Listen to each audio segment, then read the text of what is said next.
The usual noise in Greenwood High's cafeteria suddenly stopped. Everyone was frozen, holding their breath, staring at the same spot. Seconds earlier, the most popular boys in school had grabbed Ashley Baker's tray from her hands and thrown her food to the floor. "No room for losers," they had laughed. No one could have predicted what Ashley would do next. No one knew who she was or what she was capable of. The cafeteria at Greenwood High was bustling as usual during lunch hour. Laughter, loud conversations, and the clattering of trays filled the large hall. The autumn sun filtered through the large windows, casting bright beams of light onto the colorful cafeteria tables. The social hierarchy was clearly visible through the seating arrangement. Popular kids and athletes at the central tables, art and science club members by the windows, new students and the invisibles in the corners. Ashley Baker sat alone at the most remote corner table in the cafeteria. She was a slender girl with long brown hair and glasses. From behind her dark frames, she cast intelligent, careful glances around her. She was immersed in a thick psychology book she had taken from her bag. She had transferred to this school 2 weeks ago and had managed to spend her days without drawing attention. No one knew anything about her, just as she wanted it. Ashley's experiences at her previous school had pushed her to adopt this strategy. Her intelligence and analytical abilities had earned her labels like smarty pants and brain, resulting in social exclusion. When she came here to Greenwood High, she decided to make a fresh start to stay under the radar. The most popular group at Greenwood High consisted of football team captain Jack Davis and his close friends Tyler Wilson, Marcus Lee, and Noah Mitchell. Every time the four friends entered the cafeteria, they were treated like celebrities. Girls smiled, other boys made way, everyone acknowledged their presence. Jack was 18, a senior. His strong physique, confident posture, and handsome features gave him a natural authority. As the legendary quarterback who had led his team to victory in the state championship, he was the most important figure at the school. However, recently Jack's life hadn't been going so well. His father had left him and his mother the previous year, moving away with another woman. This situation had increased Jack's anger issues and need for control. "Hey guys, who's going to be lucky today?" said Jack, scanning the area with his green eyes. As the school's star quarterback, with his tall, athletic build and handsome face, he had an almost untouchable status. "I think that new girl in the corner," said Tyler, pointing to Ashley. "She's been here for 2 weeks and we haven't said hello to her yet." Tyler was Jack's right-hand man, the football team's wide receiver, one of the fastest runners in the school. With his blonde hair, blue eyes, and the mischievous smile he always wore, he was a favorite among the girls. "She looks like she could use some socializing," said Marcus, narrowing his eyes as he examined Ashley. "She's always reading those big books. Probably thinks she's so smart." Marcus was the largest member of the group, a defensive player, strong and intimidating. With his dark skin color and shaved head, he presented a physically frightening image. Noah was the quietest among the four friends. Despite being a mediocre football player, he stood out with his intelligence. Unlike Jack, he was actually quite successful in his classes, but he tended to hide this for the sake of popularity. "I wonder what she does in her free time," said Noah, watching Ashley. There was a tone of curiosity in his voice that the others didn't have. "I don't care," said Jack, shrugging his shoulders, "but she's definitely sitting at our table. Let's go say welcome to her." The four young men headed directly toward Ashley's table. The surrounding students began to watch eagerly, anticipating what would happen. The fun of Jack and his friends was among the legendary stories of the school. Ashley hadn't noticed the approaching danger. Her eyes were focused on her book as she quietly ate her lunch. On her tray was an apple, a sandwich, and a box of fruit juice. She was reading a chapter about human behaviors and psychological traumas in her book, a topic that had always fascinated her. "Hey, new girl," said Jack when he reached Ashley's table. "You're in our spot." Ashley looked up, staring with surprise. A momentary flash of fear appeared in her brown eyes, which she quickly suppressed. "Excuse me?" "This is our table," Tyler explained, leaning on the table. "We sit here every Tuesday." Ashley looked around. The cafeteria was nearly full, but there were dozens of empty tables. "I'm sorry," she said lightly. "I didn't know." "I can move." "Too late," said Jack, suddenly grabbing Ashley's tray. If you don't know the rules, you face the consequences.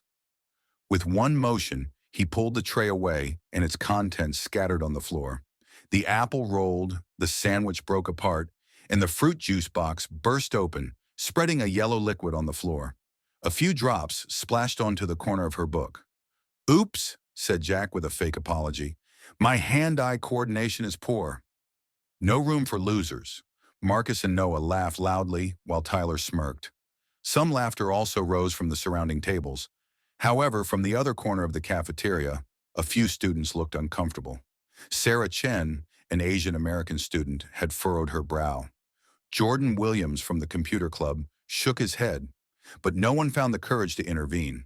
Ashley looked at her food on the floor, then at Jack's face. For a moment, an incredible pain appeared in her eyes. Then suddenly her expression changed. Her face became completely calm, her eyes focused, her shoulders straightened.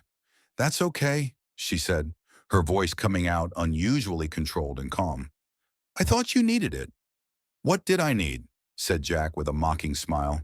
"Attention," Ashley replied, "because ever since your father left you, it's the only way you feel valuable."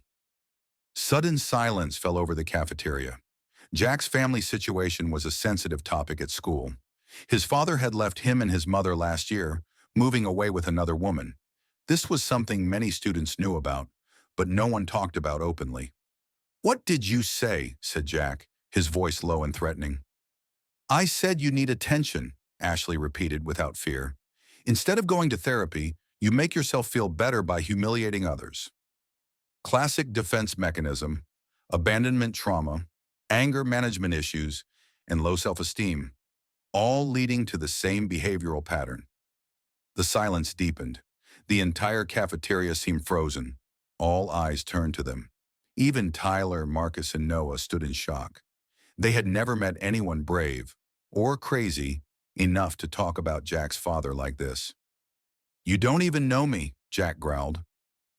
"Actually," said Ashley, "I do. I wrote a research paper on behavioral psychology and youth trauma. You fit the profile exactly. Fear of abandonment, overly aggressive behavior, need for social approval." Jack stood frozen in shock. Tyler, Marcus, and Noah also looked uncomfortable, as if they were eavesdropping on a private conversation. Jack's face reddened, first from anger, then from embarrassment. "Also," Ashley continued, lowering her voice but still audible to the entire cafeteria, "I wanted to show you how easy it is to make jokes about family situations. Not pleasant, is it? Maybe you'll remember this the next time you think about humiliating someone." Ashley bent down and began picking up her scattered sandwich and apple. Jack and his friends stood frozen, not knowing what to do. Not a sound could be heard in the cafeteria, as if everyone was holding their breath, waiting to see how Jack would react. Jack's eyes narrowed, his fists clenched.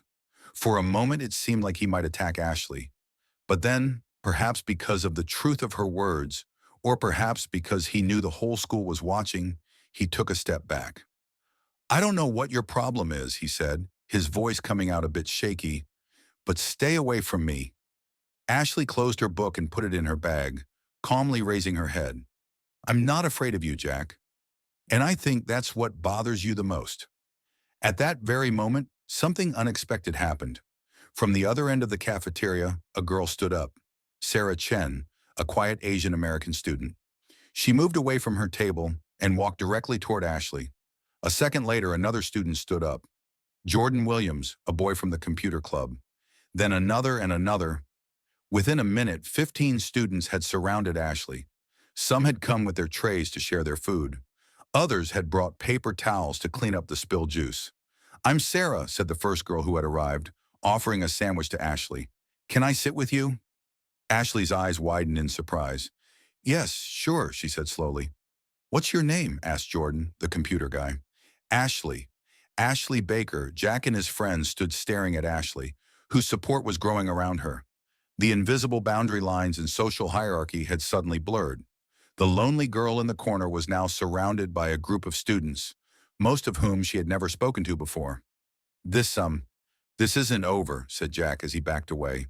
But there was no longer the usual confidence in his voice.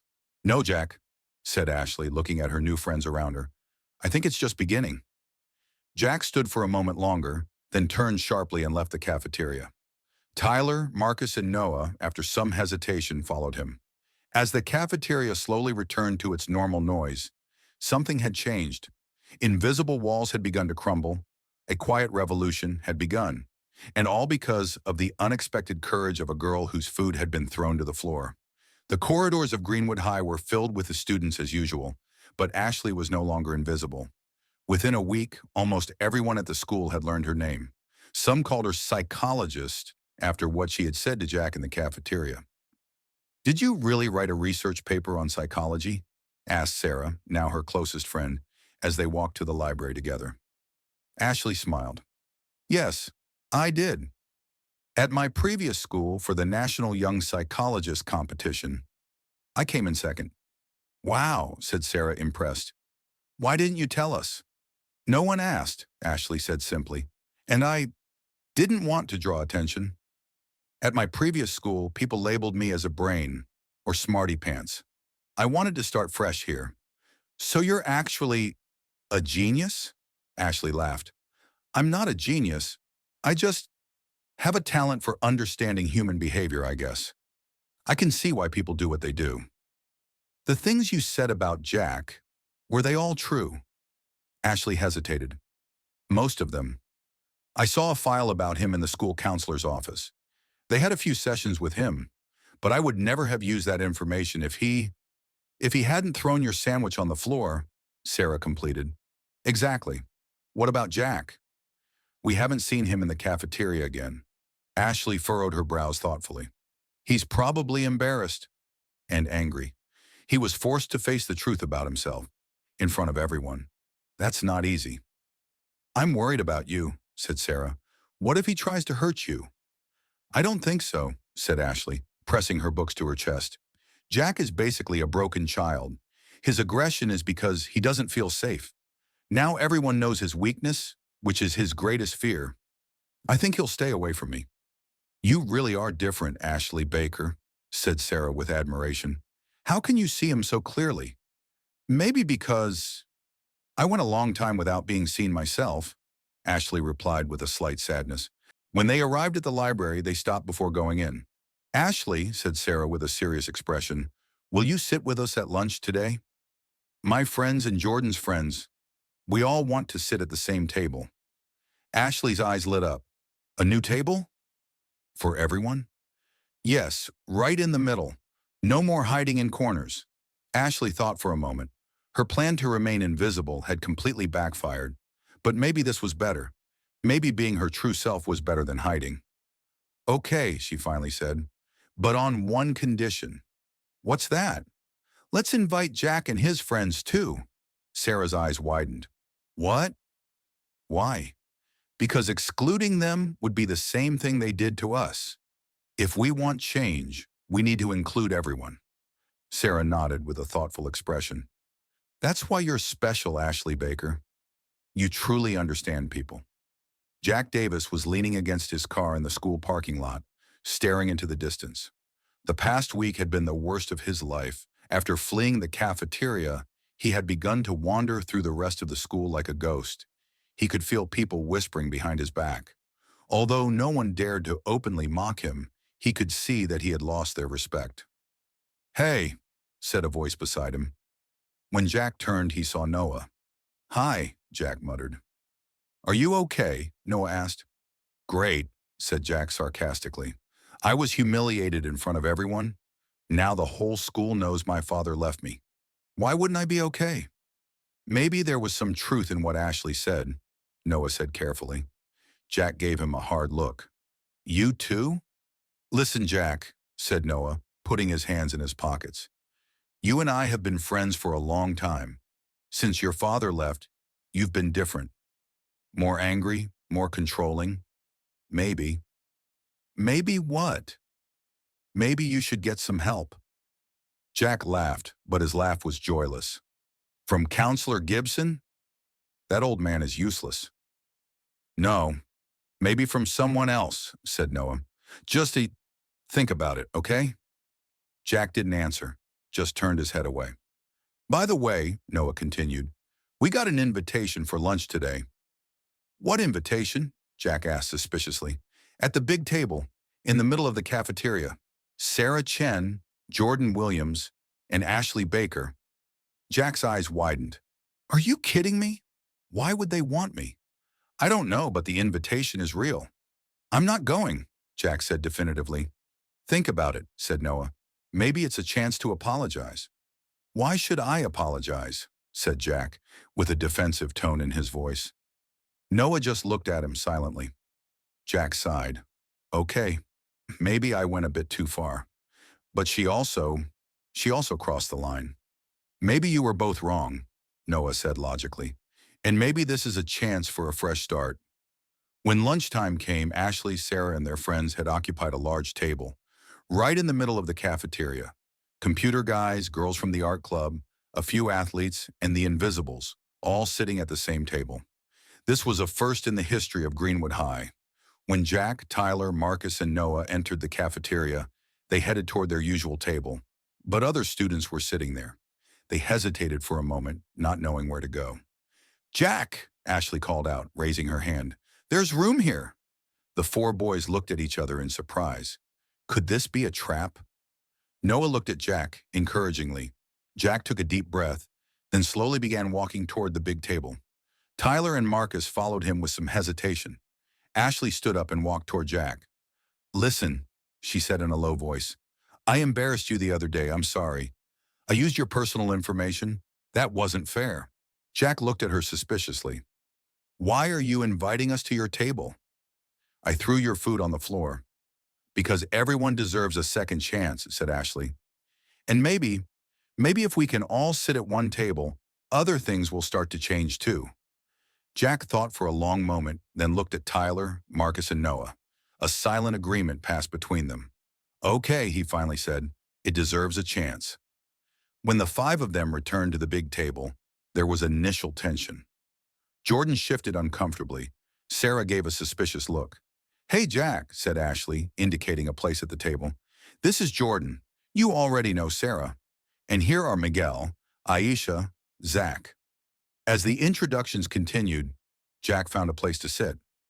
Noah immediately sat next to him, then Tyler and Marcus settled in as well. Jack hesitated, looking at everyone at the table. I want to apologize for last week. I threw Ashley's food on the floor. That was, not very mature. Surprised looks were exchanged around the table. Jack Davis, football captain, the most popular boy in school, was apologizing. Ashley smiled. Thank you, Jack. Apology accepted. Jordan cleared his throat, then asked, Hey, Jack, do you think you guys can beat Indianapolis in the game this weekend? A look of surprise, then a slight smile appeared on Jack's face. We'll definitely win. Do you follow football? I do. I just never had the chance to talk about it before. The conversation began to flow naturally, from sports to music, from classes to weekend plans. Gradually, the tension at the table melted away. Laughter rose, common interests were discovered. Ashley quietly observed this change. Sarah leaned over and whispered, You've created a miracle. Ashley shook her head. No, I just opened a door. Everyone took their own step. Still, said Sarah, someone had to take that first step. The other students in the cafeteria were watching in amazement. This was the second social earthquake in a week. Those who had previously said no room for losers were now eating at the same table with those very losers.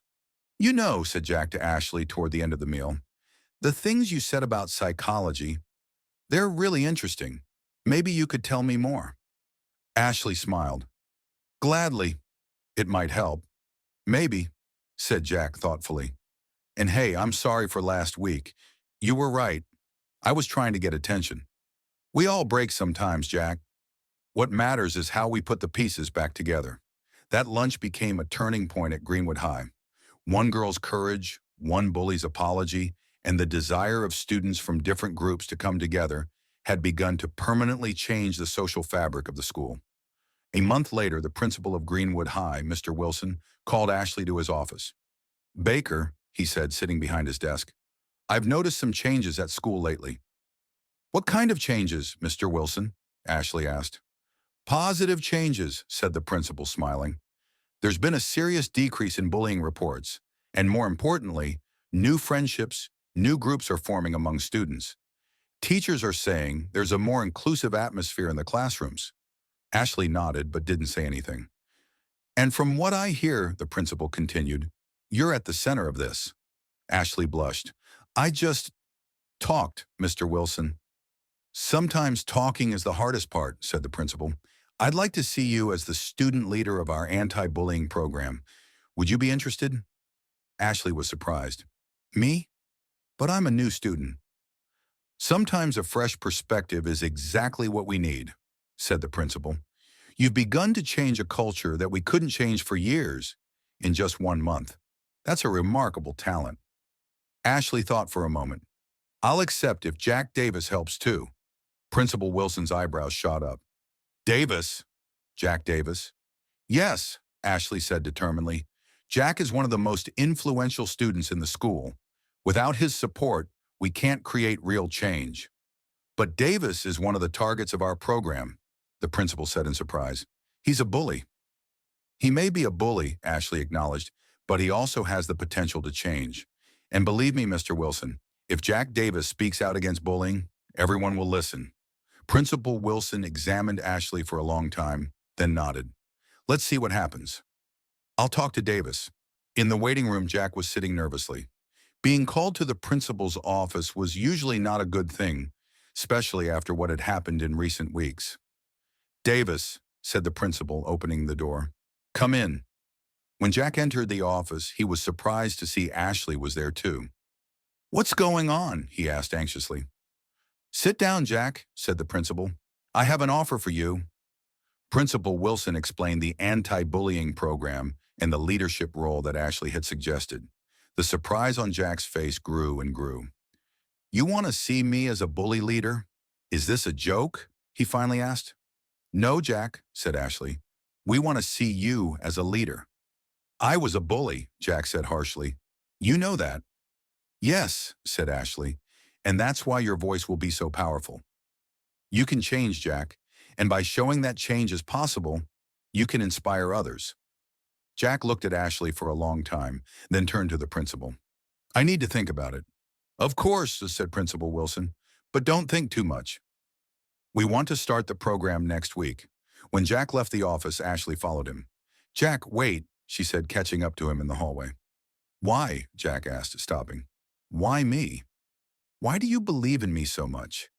Because you don't just know how bullying feels, said Ashley. You also know how it feels to bully. You understand both sides. That makes you a powerful voice. What if I can't change? Ashley smiled. You're already changing, Jack. You've been eating with us at the big table for a month now. Tyler, Marcus, and Noah are changing too. The important thing is taking the first step. Jack nodded thoughtfully. I'll think about it. 3 days later, Ashley was shocked to see posters in the school corridor. Large, colorful posters had been hung on all the walls. Starting difficult conversations, Anti-Bullying Awareness Week, speakers, Jack Davis and Ashley Baker. Surprise, said Jack, approaching her. I accepted. I see, said Ashley, pointing to the posters. When did you prepare these? Last night, said Jack, somewhat embarrassed. I couldn't sleep, I was thinking. And then I made my decision. If I'm going to do this, I'm going to do it completely. Are you ready? Ashley asked, smiling. To speak in front of the whole school? No, said Jack honestly. But that's the point, isn't it? Facing your fear. Ashley nodded. Right, and you're not alone. I know, said Jack, smiling. None of us is alone anymore. When the day of the speech arrived, Greenwood High's gymnasium was completely full. All students, teachers, and even some parents had gathered to hear Jack Davis and Ashley Baker speak. On one side of the stage sat familiar faces from the big table. Sarah, Jordan, Tyler, Marcus, Noah, and others. Jack was the first to take the stage. He was dressed more formally than usual. Cloth pants instead of jeans, a buttoned shirt instead of a football jersey. When he took the microphone in his hands could be seen trembling slightly. Hello, he said, clearing his throat. Most of you know me. I'm Jack Davis, captain of the football team, popular kid, and yes, a bully. A wave of whispers spread through the gymnasium. No one had expected Jack Davis to identify himself as a bully. For 3 years, Jack continued, I've been a figure of power at this school. And how did I use that power? By humiliating people I saw as weaker than myself, by excluding them, by harming them physically and emotionally. Jack paused, scanning the gym. He could see everyone listening attentively. Why did I do this? Because it made me feel powerful. Because it helped me ignore my own problems, my own pain. Because I was afraid. Jack's voice trembled slightly, but he continued. A month ago, I threw a new student's food on the floor. I labeled her a loser, and she changed my life. Jack made a hand gesture to Ashley, who was waiting on stage. Ashley came to his side, smiling. Ashley Baker held a mirror up to me, said Jack. She showed me the real motivation behind my behavior. And initially, I hated it. I was very angry with her. But then, I started thinking. Ashley took the microphone. We all break sometimes, she said. And sometimes these broken pieces hurt others too. But we're here today because change is possible. Because we can put the broken pieces back together, both for ourselves and for others. The speech lasted an hour. Jack and Ashley shared their own experiences, talked about the effects of bullying, and invited everyone to create a more inclusive school culture. What we ask of you, said Ashley at the end of the speech, is just one thing. Tomorrow at lunch, sit with someone you wouldn't normally sit with. Say hello to someone you don't know. A small action can start a big change. When the speech ended, the gymnasium echoed with applause. As Jack and Ashley came down from the stage, Principal Wilson approached them. Impressive, he said, extending his hand. Really impressive. Thank you, Mr. Wilson, said Ashley. Just a beginning, Jack added, smiling. 3 months later, when the spring semester began at Greenwood High, the cafeteria looked completely different. There were no longer sharply defined territories. Tables were mixed. Athletes sitting with computer guys, artists with the invisibles. Ashley Baker had become one of the most popular students, but not in the traditional sense. She had become a bridge bringing different worlds together. Baker, Jack called out when he saw her in the corridor. Psychology club is meeting today, right? Yes, after school in the library, Ashley confirmed. Are you coming? Wouldn't miss it, said Jack, smiling. The discussion last time was great. Ashley thought about how much Jack had changed in the last 3 months. He was still the captain of the football team, still handsome and popular, but he was no longer that old bully. He had joined the psychology club and had even started meeting regularly with the school counselor. He was confronting his feelings about his father, working on anger management. Ashley, Sarah called out, approaching with Jordan and their other friends. Have you heard? The teams for the term project were announced. We're all in the same group. Tyler, Marcus, and Noah are with us too, Jordan added. We'll be the most diverse group in school history. Ashley smiled. Perfect. Different perspectives mean a better project. Principal Wilson stopped as he passed through the corridor. Baker, Davis, you're doing good work, he said with a smile. I'm beginning to see the effects of our anti-bullying program. Disciplinary issues are down 30%. Thank you, Mr. Wilson, said Jack, but we're not done yet. Right, Ashley added. There's still a lot of work to do. With students like you, said the principal, I have no concerns about the future of this school. After the principal left, Jack turned to Ashley. What's our next goal? Changing the whole world. Ashley laughed. Maybe. But for now, let's start with our own little corner. That year in Greenwood High's yearbook, Jack Davis and Ashley Baker were chosen as the most influential couple. Not as a romantic couple, but as a team that had changed the school's culture. The quote under their photograph was Ashley's own words. Sometimes one person speaks up, and the entire room falls into a strange silence. And sometimes, after that silence, everything begins to change. Jack and Ashley would go their separate ways in college. Jack to Northwestern on a sports scholarship, Ashley to Columbia to study psychology. But the change they started at Greenwood High would continue long after they were gone. The big table tradition had become part of the school, a table where everyone could sit together, where no one was excluded. Hey, Ashley, said Jack as he was leaving for class. Everyone is meeting at the big table for lunch today, right? Ashley nodded and smiled. As always, there's room for everyone now. If this story touched you, please like and subscribe to our channel. Turn on notifications for more inspiring stories. Where are you watching from? Share in the comments. See you in our next story.